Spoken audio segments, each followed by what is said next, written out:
अस्सलाम वालेकुम, कैसे हैं आप सब लोग। तो मैंने गवार की भाजी बनाई थी और बनाया था पिट्टी। तो गवार की भाजी जो बनती है तो ये गवार इस तरीके से होती है। इसको गवार भी बोलते हैं और कोई और भी चीज़ें बोलते हैं, मुझे पता नहीं, मगर हम इंडियन और कोकनी लोग इसको गवार की भाजी ही बोलते हैं।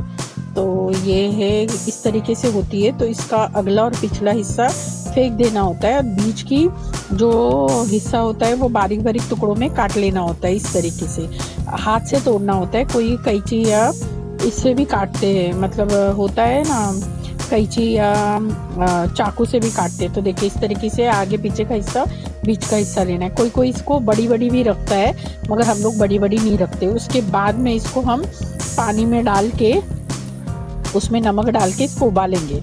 और इसको एकदम गलाना वगैरह नहीं है। पानी में एक उबाल आ जाएगा तो 10 मिनट के लिए इसको उबाल देना है कि इसमें कड़वाहट होती है, तो बस वो कड़वाहट निकल जाए और आपको खाने के लिए मज़ेदार और टेस्टी लगे। तो ये 10 मिनट के लिए इसको फास्ट आंच पे पानी में नमक डाल के इसको उबाल देना है। देखिए ये मैं दिखा रही हूँ कि अगला और पिछला हिस्सा निकाल देना है इस तरीके से, और बीच का हिस्सा लेना है, और ये बीच का हिस्सा लेना है, और इसको पानी में बहुत अच्छे से नमक डाल के उबाल लेना है। और जब ये उबल जाती है तो 10 मिनट ही फास्ट आंच पे रख के उबालना है। कि रीज़न ये कि इसको गलाना नहीं है, हमको कुछ करना नहीं है। इसका जो कड़वाहट होता है ना, वो बस उसका गलाना है, बस और कुछ नहीं करना है। तो इसका बहुत ध्यान रखना आप जब भी ये चीज़ बनाओ तो, क्योंकि गवार में थोड़ी सी कड़वाहट होती है जिसकी वजह से आप खा नहीं सकते हो। तो मैंने बटाटे भी मीडियम साइज़ के काट के रखी हूँ, ये हम गवार में डालेंगे। अच्छा, ये वेज भी होता है, नॉन वेज भी होता है, तो इसमें झींगे भी डालेंगे। तो ये 20 झींगे है बड़े बड़े साइज़ के। कांदे मैंने ना 2 से 3 बड़े ली हूँ, बड़ी साइज़ के लेना है। ये देखिए इस तरीके से उबल गई है मेरी गवार की भाजी। और ये मैं ना गवार की भाजी बनाने से पहले ये पिट्टी का आटा या कुड़ीद का आटा बोलते हैं, तो मैंने ना भिगा दिया, बाद में मुझे याद आया तो मैंने बोला चलो मैं बता देती हूँ। तो इस तरीके से आटा होता है, तो आप 100 ग्राम 50 ग्राम आपके घर के हिसाब से लीजिए। इसको इस तरीके से पानी में घोल करके रख दीजिए कि गुठलियाँ नहीं पड़े। और इसी में आपको कोकम डाल के रखना है, 5 से 6 कोकम आप डाल के रख देना। रीज़न ये होता है कि तब तक कोकम का जो खटास है वो इस पिट्टी में, कुड़ीद में आ जाए और आपको बहुत टेस्टी लगे खाने में। तो इस तरीके से भिगो के 10-15 मिनट रखना बहुत ज़रूरी है। रीज़न ये देखिए इस तरीके से कोकम अब मैं इसी में डाल दूँगी कि जब पकाते वक्त मुझे फिर बाद में ध्यान रखने की ज़रूरत नहीं, मैंने ऑलरेडी कोकम डाल दिया है इसमें। रीज़न ये कि इसका तब तक खट्टापन आ जाएगा, तब तक मैं गवार की भाजी बनाऊँगी। और ये कोकम में फेमस है कुड़ीद का आटा। अच्छा, ये अलग अलग तरीके का भी बनता है, अभी फ़िलहाल तो मैं कुड़ीद का आटा ही आपको बता रही हूँ। और कुड़ीद कैसा होता है वो नेक्स्ट टाइम मैं दूसरी बार जब बताऊंगी तब मैं वो कुड़ीद कैसा होता है वो भी ज़रूर बताऊंगी। तो उसका आटा पीसने के बाद ये ऐसा होता है। देखिए गवार मेरी इस तरीके से उबल गई है। ऊपर जो फेस आता है और थोड़ा कुछ होता है फेस तरह, वो निकाल देना है और इसका पानी पूरा छान लेना है और पानी को फेंक देना है। ये पानी हमको इस्तेमाल कुछ नहीं आने वाला है, तो इस पानी को फेंक देना है। अब मैं गवार बघारूंगी, तो इसके लिए मैंने ज़ीरा लिया, राई लिया, लहसुन लिया, मिर्ची, कड़ी पत्ता, ये सारी चीज़ें मैंने ली हूँ बघार के अंदर। और इसमें तेल डालूंगी 2 से 3 चम्मच अच्छा खासा। रीज़न है कि तेल थोड़ा अच्छा चाहिए। गवार मेरी आधा किलो है और वो बहुत टेस्टी लगती है खाने में, इसके लिए आधा किलो गवार ली। नहीं तो मोस्टली लोग पाव किलो में ही काम चलाते हैं, और जिसका बड़ा कुटुंब है, बड़ी फैमिली है, उनको आधा किलो, 1.5 किलो, पाव किलो, 1 किलो भी लगता है। तो ज़्यादा मगर फिर भी भाजियाँ नहीं लेते, थोड़ा थोड़ा ही खाते हैं। तो आधा किलो मैंने माशाल्लाह बहुत अच्छे से ली हूँ। और बघार में मैंने आपको बताया लहसुन, ज़ीरा, राई, कड़ी पत्ता और मिर्ची मैंने सारी चीज़ें डाल दी है। तो ये सारी चीज़ें जैसे ही फ्राई हो जाएगी, जलाना नहीं है, हल्का फ्राई करना है। जैसे ही फ्राई होगा मैं इसमें 2 से 3 जो कांदे मैंने काट के बारीक चॉप करके रखी वो मैं डालूँगी। अब मैं इसको भी फ्राई करूँगी, और इसको फ्राई नहीं करना है, इसको पिंकिश रखना है। इस वजह से पिंक रखना है क्या इसमें भाजी में अच्छा खासा मिठास आए, टेस्टी लगे। और थोड़ी तीखी बन गई मेरे हाथ से, क्योंकि मसाला थोड़ा नया ला के रखा था तो मेरे को समझ में नहीं आया, तो मैंने डाल दिया। तो थोड़ी सी तीखी बनी थी, मगर भाजी बहुत टेस्टी बनी थी। अगर आपको तीखा कम चाहिए तो मसाले कम डालना। तो फिलहाल में ये देखिए इस तरीके से मैंने ये कांदा फ्राई कर लिया। तो उसको इस तरीके से पिंक करना है और ज़्यादा फ्राई नहीं करना है। देखिए इस तरीके से फ्राई करना है और आप इसी तरीके से फ्राई करते रहिए। और हमेशा बोला है 2 से 3 बड़े कांदे लेंगे तो हमेशा कांदा कम होता है, कभी भी कांदा बढ़ता नहीं है, कम होता है। तो देखिए फ्राई जब डाली थी तो मेरी डेगची भर चुकी थी, अभी कांदा आधे से कम हो गया।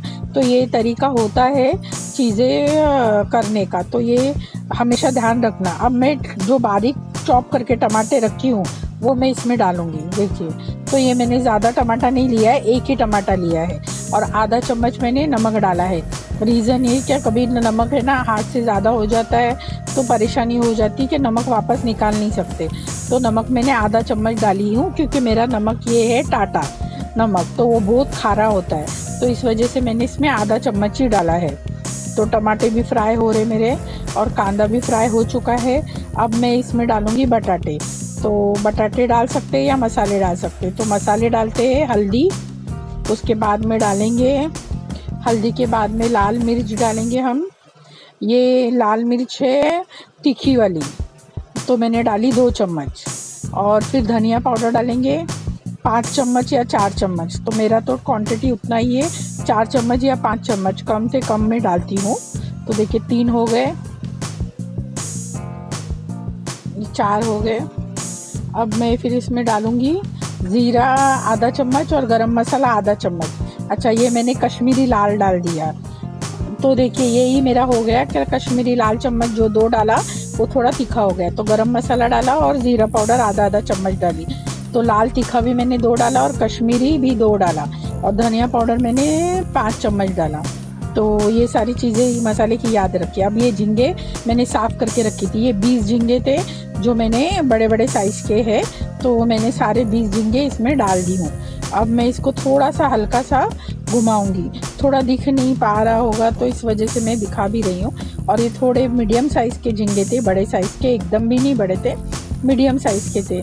और ये 20 झींगे थे जो मैंने कोई चीज़ के लिए रखी थी। तो गवार की भाजी में झींगे बहुत अच्छे लगते।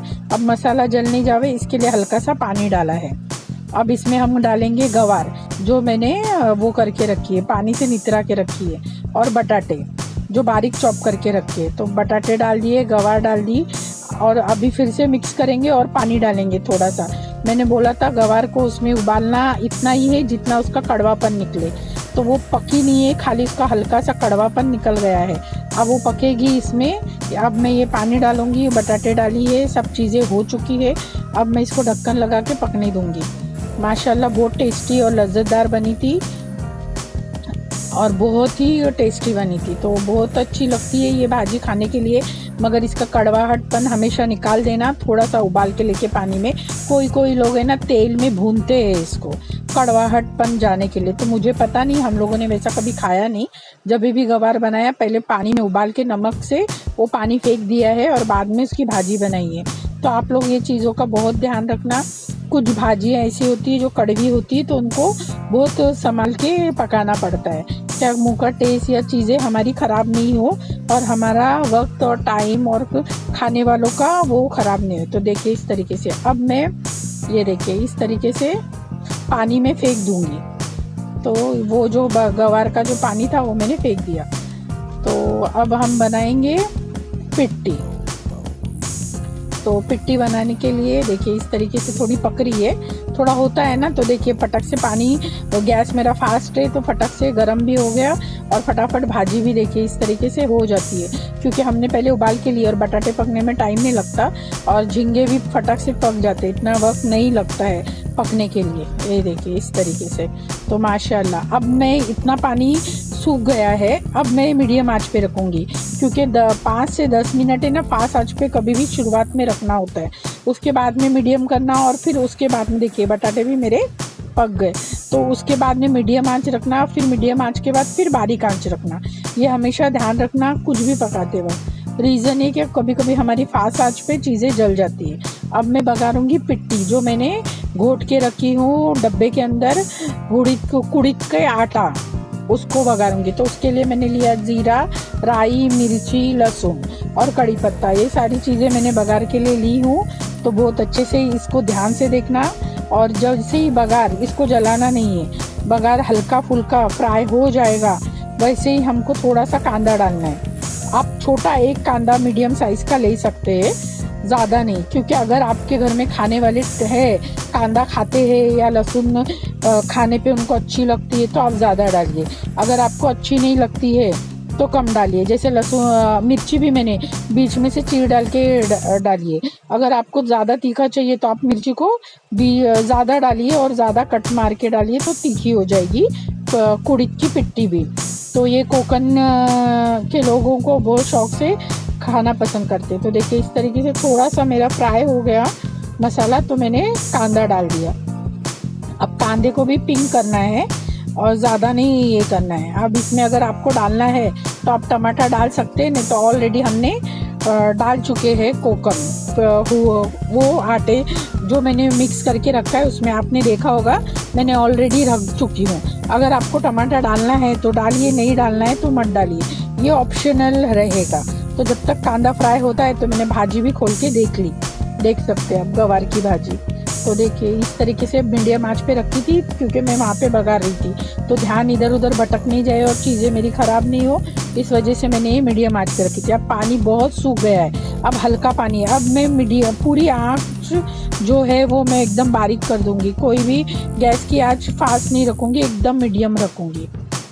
देखिए एकदम मीडियम कर दूँगी मैं, क्योंकि इसकी ये भाजी हमको जलाना नहीं है, बस ये करना है, पानी सुखा देना है। अब फिर से मैं इधर आ गई पिट्टी बनाने के लिए।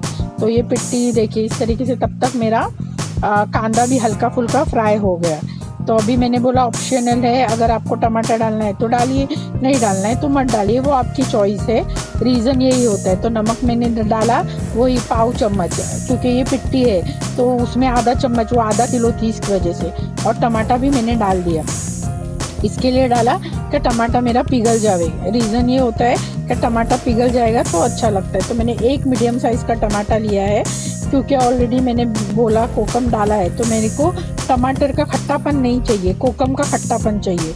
तो ये दो चीज़ें अलग अलग है, तो उसका ध्यान रखना, क्योंकि टमाटर खट्टा कब देता है जब वो कच्चा होता है, और मीठा जब होता है जब वो पकेला होता है। तो हल्दी मैंने आधा चम्मच डाली, और लाल मिर्च मैंने तीखी वाली 1 चम्मच डाली, धनिया पाउडर मैंने 1 चम्मच डाला, और फिर थोड़ा सा मेरे पास था तो और 1 चम्मच डाला, तो समझिए 2 चम्मच मैंने धनिया पाउडर डाला। अब मैं कश्मीरी आधा चम्मच डालूंगी, ज़्यादा नहीं डालना है इसमें मसाले। गरम मसाला आधा चम्मच, ज़ीरा पाउडर आधा चम्मच डाल दिया। अब मैं मसाले घुमाने से पहले वो जो मैंने मसाला बना के रखा है वो मैं इसमें डाल दूंगी, क्योंकि ये रीज़न है कि घुमाने से मसाला भी फ्राई हो जाएगा और वो पिट्टी का आटा भी फ्राई हो जाएगा। देखिए अब मैंने ये डाल दिया, क्योंकि ये बघार में ही डालना होता है। कोकम थोड़ा अटक गया है, अब इसमें थोड़ा और पानी डाल के घोल को मिला दूंगी। तो ये देखिए ये हो गया। अब और पानी डाल के, अगर आपको कितना चाहिए ना उतना आप इसमें अभी पानी डाल सकते हैं। अगर मैं ये डेगची भी भर के डालूंगी तो वो उतनी ही पिट्टी होगी। अब इसका ये काम है कि वो भाजी तो मेरी बन गई, बारीक आंच पे हो रही है, वो एकदम बारीक आंच रखी हूँ। अब इसका काम है कि आपको जैसा खिचड़ा वगैरह में हम लोग चम्मच मारते रहते हैं, वो इसी तरीके से इसको हमको चम्मच मारते रहना है। कंटिन्यूसली मुझे इसको घुमाते रहना है, क्योंकि ये आटा है, आटा नीचे लगना नहीं चाहिए। अब ये इतनी घट हो जाएगी पिट्टी, क्या आपको पता चल जाएगा, ठीक हो जाएगी। तो देखिए इस तरीके से मुझे चम्मच घुमाते ही रहना है। जैसे ही वो ठीक हो जाएगी मुझे पता चल जाएगा और उबाल भी आ जाएगा। तो इसका काम ही ये होता है कि हमको इसको काम करते रहना है। अगर हम इसमें काम नहीं करते रहेंगे और हम छोड़ देंगे गैस पे तो वो नीचे आटा लग जाएगा, और हमारी जो भी पिठला भी बोलते हैं, पिट्टी भी बोलते हैं, तो ये चीज़ ख़राब हो जाएगी और मतलब खाने के लायक नहीं रहेगी। तो मैं घुमाते रही हूँ चम्मच, और इस तरीके से। तो जैसे ही अभी उबाल आएगा तो आपको पता चल जाएगा। तो मुझे घुमाते ही रहना है चम्मच, रीज़न ये क्या ये लग नहीं जावे। देखिए इस तरीके से उबाला है। अब ये पानी की तरह नहीं है, अब ये एकदम घट हो चुकी है, आपको इसमें कहीं पे भी पानी नहीं नज़र आएगा। अब ये कुड़ित के आटे की पिट्टी का यही है कि आपको ये इतनी घट और इतनी लज्जतदार और टेस्टी बनेगी माशाल्लाह ये गर्मी में खा सकते हैं, अचानक में आपको कुछ काम है तो आप बना के खा सकते हो। बारिश लग रही है आपकी बाहर तो आप ये बनाइए, पिट्ठी चावल पापड़ अचार के साथ भी खा सकते हैं। आपको भाजी वगैरह की भी कोई ज़रूरत नहीं। ये भाजी तो मैंने एक इसके लिए बताई हूँ कि जिस घर में पिट्ठी बनती है गाँव में, तो उस घर में गवार की भाजी, इसकी भाजी, उसकी भाजी बनती है, क्योंकि ये भाजियाँ टेस्टी लगती है। तो मेन तो गवार की भाजी ही लोग खाते हैं पिट्ठी के साथ, और ऑप्शनल में मुझे नहीं पता, क्योंकि ज़्यादातर जो चीज़ हम खाते हैं जिस चीज़ के साथ वही हमको पता होती है। तो देखिए इस तरीके से ये घट हो चुकी है और माशाल्लाह बहुत ही अच्छी हो चुकी है। तो ये खाने में बहुत लज्जतदार और टेस्टी बनी है, क्योंकि मैंने ऑलरेडी इसमें कोकम पहले ही डाल दिए थे। तो देखिए इस तरीके से हो गई है। तो देखिए इस तरीके से कितना अच्छे से उबाला आ चुका है। तो इस तरीके, तो अब ये मैंने गैस बंद कर दिया, अब हो गया। तो मेरी गवार की भी भाजी हो चुकी है। देखिए मैंने अभी बारीक आंच पे रखा था। तो देखिए मैं अभी इसमें चम्मच डाल के घुमा के आपको दिखाऊंगी। ये पानी पूरा सूख गया है और कहीं पे भी मेरी गवार की भाजी नहीं लगी है। रीज़न ये कि इसमें मैंने बारीक आंच पे रखा था, तो जलने का कोई गुंजाइश ही नहीं है। बारीक आंच पे रखने का मतलब ही ये होता है कि आप आराम से रह जाओ, मगर ध्यान रखना ज़्यादा देर नहीं रखना, नहीं तो जल जाएगी। तो चावल हो गई, पिट्ठी हो गया, गवार की भाजी, और गवार की भाजी में झींगे है। अगर आपको वेज खाना है तो आप झींगा नहीं डालना, नॉन वेज खाना है तो आप इसमें झींगा डालना। तो देखिए इस तरीके से हम लोग लेके खा रहे हैं। इस तरीके से हम लोग लेके खा रहे हैं। तो बहुत टेस्टी और लज्जतदार बनती है खाने में, तो आप लोग भी ज़रूर खाना। ये अभी मेरी प्लेट है जिसमें मैं पिट्ठी ले रही हूँ चावल के ऊपर, फिर मैं भाजी लूँगी। तो ये बहुत टेस्टी और लज्जतदार बनती है, तो आप ज़रूर खाना और मुझे ज़रूर बताना कि आपको ये भाजी कैसी लगी। तो झींगे तो 20 थे, तो आधा किलो में 20 झींगे बस हो जाते माशाल्लाह। वो भी हो जाते 100 ग्राम 250 ग्राम झींगे हो ही जाते। तो देखिए, तो बहुत इस तरीके से टेस्टी खाने बनाइए, खाइए, और लाइक कीजिए, शेयर कीजिए, सब्सक्राइब कीजिए, ज़्यादा से ज़्यादा शेयर कीजिए। और मेरे ब्लॉग किसके लिए लेट आते हैं, क्या मेरा ब्लॉग में से सारी चीज़ें उड़ जाती है। मैं जो भी वीडियो मतलब बनाती हूँ, तो उस वीडियो में से सारी चीज़ें तो ख़राब हो जाती है। कभी कुछ चीज़ें देखिए, आपने कभी देखा होगा कि मैंने एक वीडियो गलती से 2 बार डालना पड़ता है। रीज़न यही होता है कि कुछ मसला हो जाता है इस वजह से, तो जानबूझ के नहीं होता है। शॉर्ट वीडियो में भी यही प्रॉब्लम आ रही है, और बड़े वीडियो में तो ज़्यादा से ज़्यादा प्रॉब्लम आती है कि मुझे 4-4 घंटे बैठना पड़ता है और फिर भी होता नहीं। ये देखिए झींगा है, गवार की भाजी और पिट्ठी। तो आइए हमारे साथ खाना खाने। लाइक कीजिए, शेयर कीजिए, सब्सक्राइब कीजिए, और ज़रा लेट वीडियो आते हैं तो ज़रा ये नहीं कीजिए, लाइक और शेयर सब्सक्राइब ज़रूर करना। रीज़न यही है, मसला यही है कि हो नहीं पा रहा है। Thank you, bye bye. Thank you, bye bye.